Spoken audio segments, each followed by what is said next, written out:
বিশ্বজুড়ে সারের সংকট এবং অস্বাভাবিক মূল্যবৃদ্ধির কারণে যখন খাদ্য নিরাপত্তা হুমকির মুখে, তখন বাংলাদেশের কৃষি খাতে এক নতুন সম্ভাবনার দ্বার উন্মোচন করতে যাচ্ছে ন্যানো প্রযুক্তি। কৃষকের উৎপাদন খরচ কমানো, আন্তর্জাতিক বাজারের উপর নির্ভরতা কমাতে ন্যানো প্রযুক্তির দিকে যেতে চাচ্ছে সরকার। এ প্রযুক্তির ফলে সারের পেছনে সরকারের বিপুল ভর্তুকিও লাঘব হবে বলে মনে করছে সরকার। প্রধানমন্ত্রীর এই নির্দেশনার পর কৃষি মন্ত্রণালয় ন্যানো ফার্টিলাইজার বিশ্লেষণ, গবেষণা ও নীতি নির্ধারণে একটি উচ্চ পর্যায়ের কমিটি গঠন করেছে। পাশাপাশি বাংলাদেশ কৃষি উন্নয়ন কর্পোরেশন BADC ইতিমধ্যেই ন্যানো সারে নিয়ে পাইলট প্রজেক্টের উদ্যোগ গ্রহণ করেছে এবং Bangladesh chemical industries corporation BCIC nano সারের কার্যক্রম পরিচালনা ও ত্বরান্বিত করতে একটি বিশেষ ন্যানো সেল গঠন করেছে।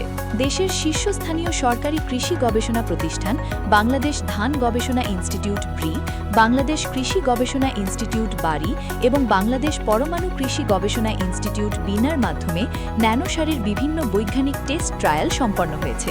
বিশ্ববিদ্যালয়ের খ্যাতনামা কৃষি বিজ্ঞানীরা বাংলা মার্কের ইফকো ন্যানো ইউরিয়া এবং এনব্লু সারের উপর গবেষণা করে সফল রিপোর্ট প্রদান করেছেন, যা বিভিন্ন জার্নাল এবং গবেষণা সাময়িকীতে প্রকাশিত হয়েছে। জানা যায়, ২৬ লাখ টন ইউরিয়ার চাহিদার বিপরীতে দেশে উৎপাদিত হয় মাত্র ১০ লাখ টন, বাকি ১৬ লাখ টন আমদানি করতে হয়।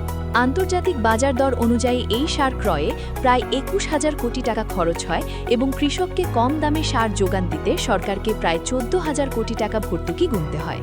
বাণিজ্যিকভাবে ন্যানোসার ব্যবহারের সুযোগ দেওয়া হলে আমদানি নির্ভরতা কমার সঙ্গে সঙ্গে সরকারি ভর্তুকির পরিমাণ প্রায় ৮৮% পর্যন্ত কমানো সম্ভব, যা দেশকে দীর্ঘমেয়াদী ভর্তুকি নির্ভরতা থেকে বের করে আনবে।